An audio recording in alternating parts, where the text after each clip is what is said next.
Science college Godhra દ્વારા પ્રાણીઓ માટે પાણીનો કુંડ મુકાયો. ગોધરા શહેરમાં ઉનાળાની આકરી અને કાળઝાળ ગરમીની શરૂઆત વચ્ચે મૂંગા અને અબોલ પ્રાણીઓ માટે પાણીની વ્યવસ્થા કરવાનો સરાહનીય પ્રયાસ કરવામાં આવ્યો છે.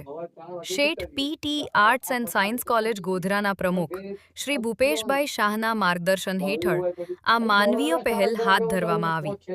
તેમના વિચારને સાકાર કરતા કોલેજને એક 6 ફૂટ લાંબો અને 1.5 ફૂટ ઊંડો પાણીનો કુંડ આપવામાં આવ્યો.